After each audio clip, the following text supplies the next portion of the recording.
Alors, aujourd'hui, une nouvelle petite technique, un petit peu plus compliquée dans le sens où, bon après, enfin, un petit peu plus compliqué dans le sens où il y a quand même 3 étapes à faire. Donc c'est le bracelet Saint-Pétersbourg, où on peut faire aussi un collier avec. Et je trouve que ce sont des petites techniques qui sont sympas. Quand on a pris le coup, c'est facile à faire. Et ça donne un rendu comment qui sort de l'ordinaire, on va dire. Voilà. Donc, la technique du Saint-Pétersbourg, on va avoir besoin de 2 couleurs. La principale, dans mon cas, ce sera la blanche.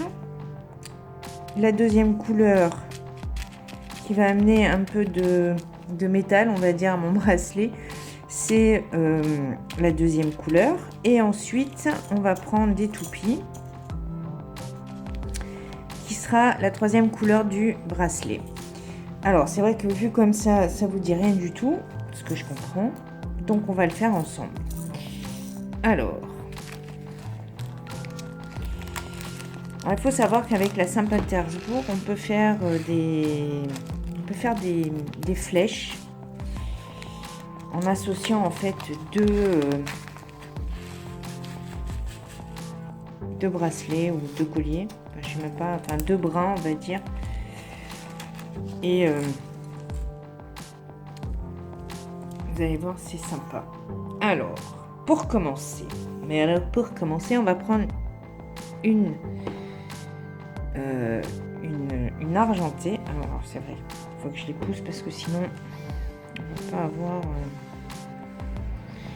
une image nette. Alors, donc on va prendre une argentée. Donc ça, c'est notre deuxième couleur. Et cette perle, vous allez voir que elle va nous servir de stop perle et en même temps elle va servir à notre tissage. Elle n'est pas là, c'est pas anodin qu'elle soit là. Voilà.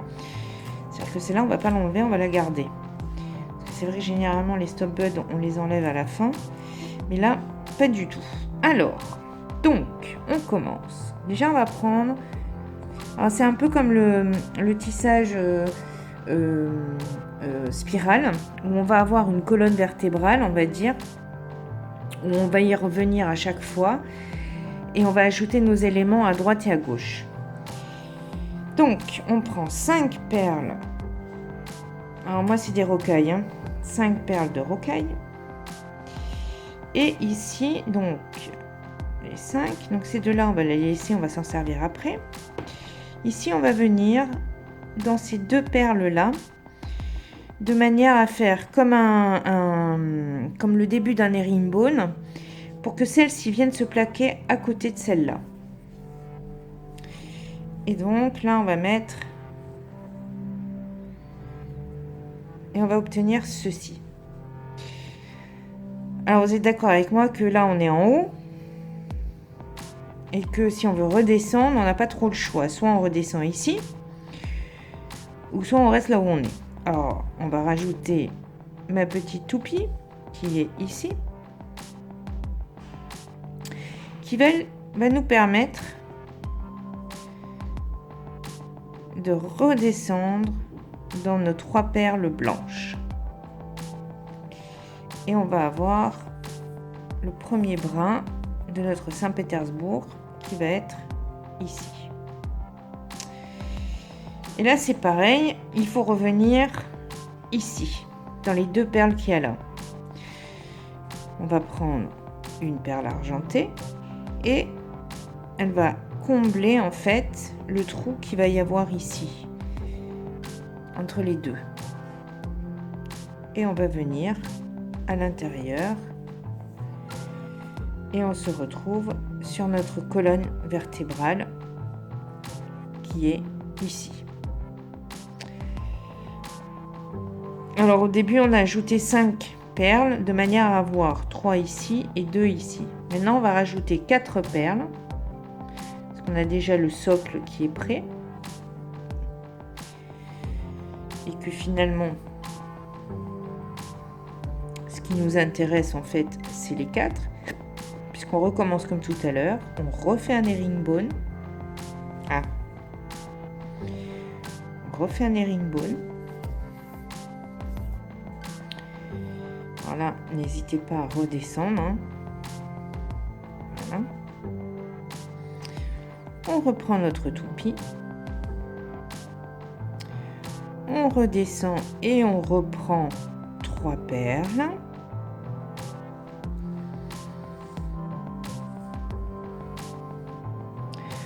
On reprend notre argenté et on remonte dans les 2 perles. Et on obtient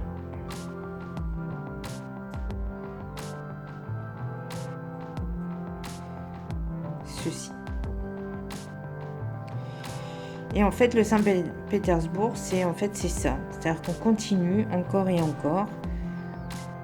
Alors, les 3 étapes, c'est on prend 4 perles.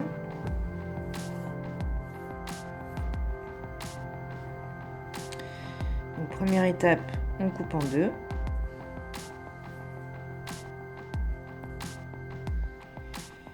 Deuxième étape, attention que notre tissage ne tourne pas. Deuxième étape, on veut redescendre, donc on prend une toupie, on prend les 3 perles, on veut remonter, on prend une perle, on revient dans les 2 perles. Voilà nos 3 étapes qu'il faudra faire tout le long de notre tissage. Alors, dans l'absolu, moi ici, pour une question d'esthétique, on va dire, j'ai choisi des argentés, des blanches et des rouges pour que ça fasse joli. Mais vous n'avez pas la contrainte de l'obligation de mettre une toupie à cet endroit-là. Vous pouvez tout à fait mettre une rocaille, faites ce que vous voulez. Vous pouvez même mettre quelque chose de plus long sur votre dessin, puisque de toute façon, quoi qu'il advienne, ce sera toujours sur le côté. Et ça donnera cette forme un peu particulière qui est le Saint-Pétersbourg, qui donne une espèce de frange à votre bracelet, quoi. Là, pareil, hein, vous pourriez très bien mettre aussi des toupies. J'aurais pu mettre des toupies et des toupies de chaque côté, mais le but, il n'était pas là.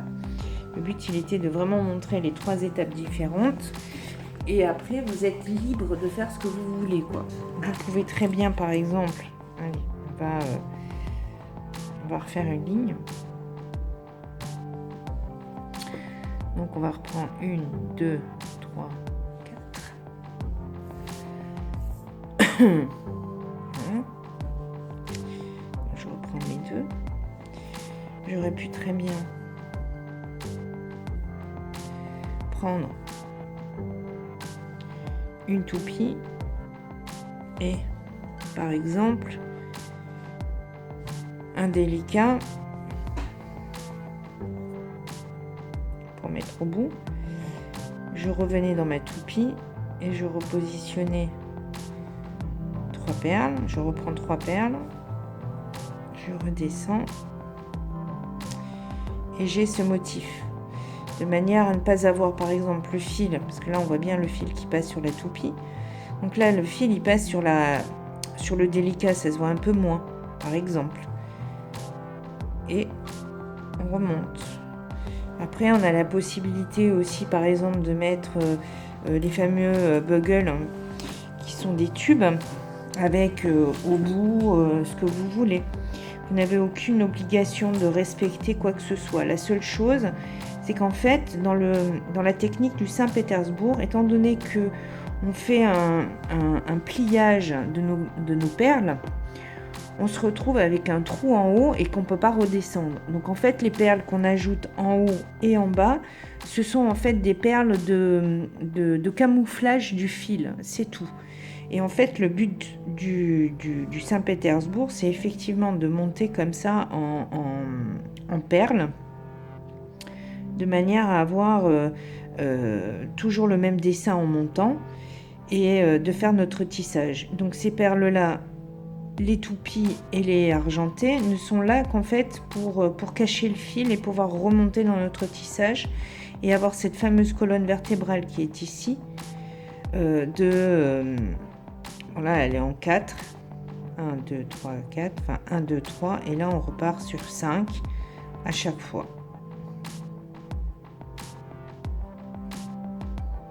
Tiens, j'ai un délicat au milieu, il n'y a rien à faire là lui. Enfin bref. Donc cette technique du Saint-Pétersbourg, vous la faites, il y a toujours ces fameuses 3 étapes à respecter, mais dès l'instant où vous respectez ces 3 étapes, vous êtes libre d'ajouter ce que vous voulez. Voilà. Donc j'espère que ça vous aura plu. Et puis moi je vous dis en attendant à vos aiguilles et amusez-vous bien. Salut!